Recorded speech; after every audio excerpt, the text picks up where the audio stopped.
One, two, one, two. All right. So I just thought I would give you guys a quick update of kind of the situation. I have plans to go a little bit, a couple hours north of where I am currently, but I was waiting for some assistance, financial assistance that I am eligible for, which can take 1 or 2 days. So I literally found a place near my old apartment complex that is absolutely wonderful. It's like I feel safe here. I've been here the last like 2 years. You know, my girlfriend, who I love having coffee with in the morning, she lives right up the street. I mean, literally, it's great. I'm actually never here. Very seldomly am I. I probably have only spent a total of 2 nights here. But you know, my things are safe, and my privacy is certainly something that I take a lot of pride in. I really cherish it, and here I get that privacy. I've not allowed one person to come here, and I have not shared this special spot with anybody, and I plan on keeping it that way. And not just for me, but also for the community. And, I don't want to upset them. Well, of course, you think, my peaceful, mere existence would wouldn't bother anybody, because of course it does. Of course it does. These people with absolutely endless amounts of resources and of money and material possessions, they can't even share. I mean, I'm literally in the woods. There's so much land here. It's incredible. And they literally have complained, and even has gone, oh my God, I hope I'm not bit by a freaking spider. Oh my God, oh my God, oh my God, oh my God. That did not feel good. Shit. Anyways, of course, they, my sharing, 10, not even 10 feet, like 5 feet of this incredibly big forest is just asking for way too much, because they've complained to the cops as well as each other about my tent being settled here. I understand their concerns, but they're completely judging this situation way early before even giving me a shot. My tent, not only is it hidden quite nicely, but it also looks really, really nice. It's classy. I have like a nice, look, I have flowers here. A witch's broom. No, it's not a witch's broom. Someone left it there though. My friend's freaking garden. It's just a broom. I don't know if they get me mad enough. Maybe I'll have to jump on there and fly. Just joking.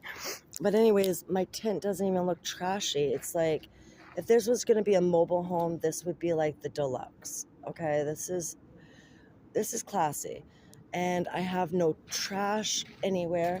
In fact, this shopping cart, it's funny, it just showed up out of nowhere. Look how cute it is. It's black, which I love, and it's classy. It's a classy shopping cart.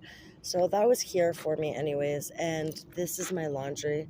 But besides this, I have my nice scarf that's usually over here. I mean, there's literally nothing to complain about at all. And I've explained to the neighbors that it's dangerous in Tent City, and that's dangerous in downtown, and that people, the last time I had a camp, a couple of people who don't like me because, well, I don't know why, okay? They literally arsoned all my things. They got fire accelerant and just drenched it in lighter fluid and lit everything I owned on fire. So, I mean, if I had been in my tent, who knows if I would even be here. I could have suffered from burns and everything else. So I am very, very, very careful with where I found a place to put my things. And I've left for about like 4 or 5 days at a time since being here, and not one thing has gone missing. And in fact, no one's even like touched anything.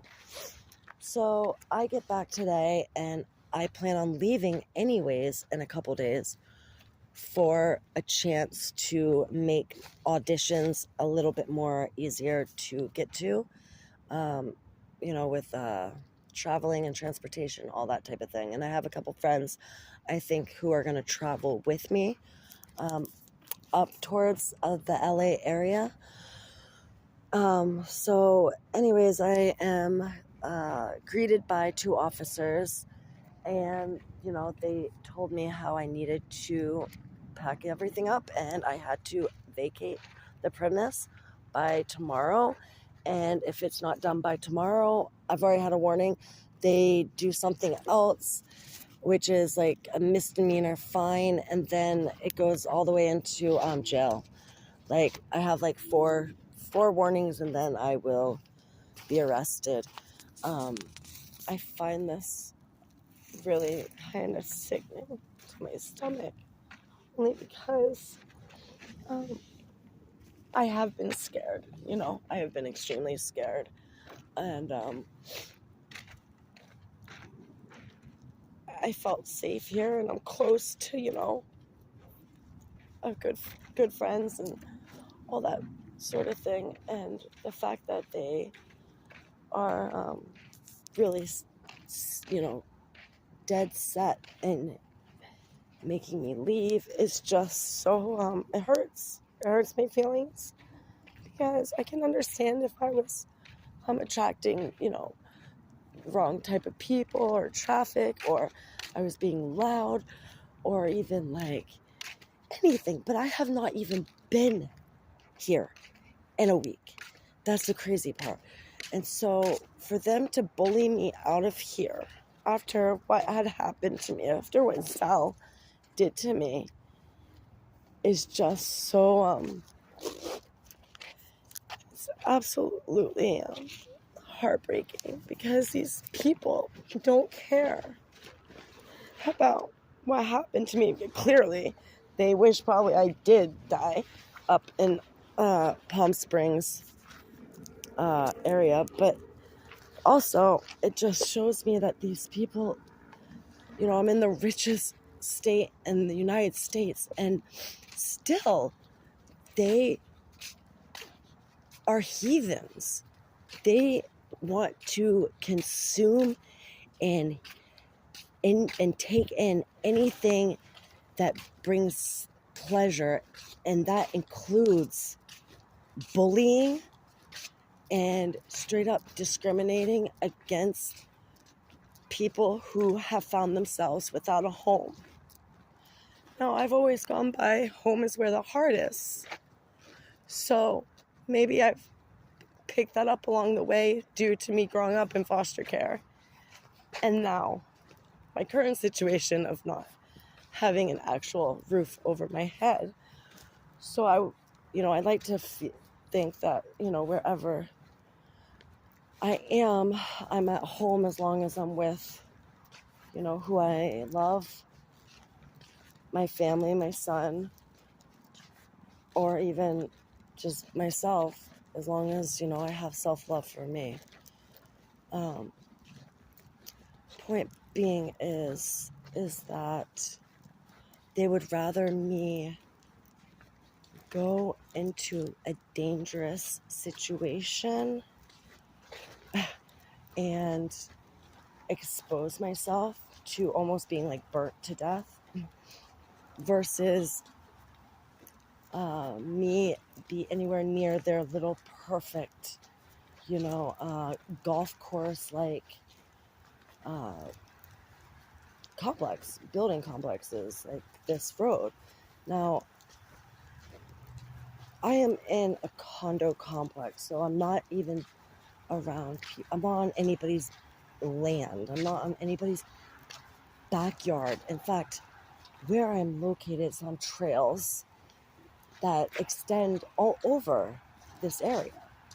I mean, and I'm so far away from a house, any house, it's unbelievable. So it just shows that, people obviously don't care about one another as they should, but they don't care if I'm in danger, and they, would rather me go. So, and yes, I can understand, a fear of it getting worse, or a fear of others coming, and a fear of this. We all have fears, okay?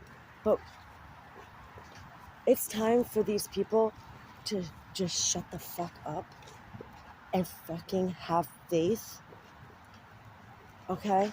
And really, like, have a heart, people, okay? Where the hell has your empathy gone?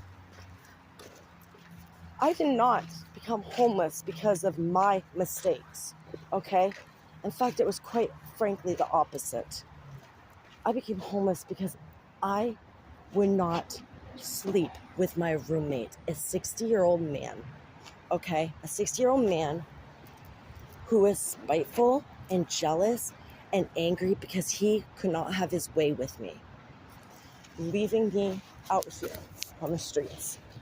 Okay, so it's frustrating being treated as though I'm fucking some scumbag bum, okay, that, must have, made some bad decisions to be in this predicament, when in all actuality I've been a victim from day one with this situation. So I just thought it would be good to, just, share what's happening. I remember before I came out to California, I met this man, and his name is Mr. Beards, and he, I believe, is currently in Alaska. Now, when I first met him in Maine, Portland, Maine, he had decided he would do a one-man march for the homeless, to march for the homeless to get, some sort of rights, some rights protected, because he had seen, all these people, mainly our veterans who fought in the wars to keep our freedom, being treated less than animals, okay? Being treated as though it did not matter if they were dead or alive after they had put their life on the line. And TJ Beards was like, you know what, I want to march to the capital of Maine, to Augusta, Maine, to, demand and protest for equal rights and just humane rights, like rights for us all to have, the right to have clean water, the right to have a bathroom, and just rights for homeless, period. Because once you have been checked off in the box of a homeless person, everything changes. The way people look at you change, the way people approach you, the way they, literally, they just look at you like you're fucking scum. And he really was passionate about this march. And in fact, him and I still keep in touch. And at first, when I met him, I did not understand, like, oh, rights for the homeless, like, why? Like, I didn't get it. And now that I have, unfortunately, been put in this position to walk in these footsteps of someone like himself, I can see exactly why he is doing what he's doing. Doing these homeless marches for people's, basic rights for, anyways, I gotta go because my bags are falling, but I will keep you updated, guys, and see where it goes from here. Like I said to the officers, that I would not be here much longer, and that I was headed to LA, and that was that. But we'll see.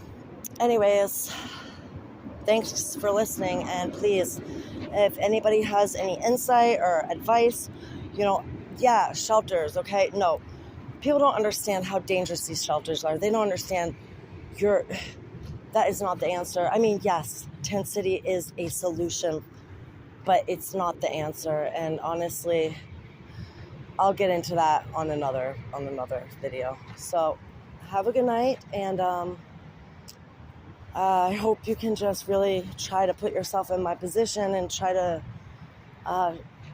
see the other side, because you know what, most of the time it's not what it seems. Things aren't what they seem, and a lot of the time people just take it for what it looks as though it is, and when really they're missing the entire message altogether. Thank you. Bye-bye.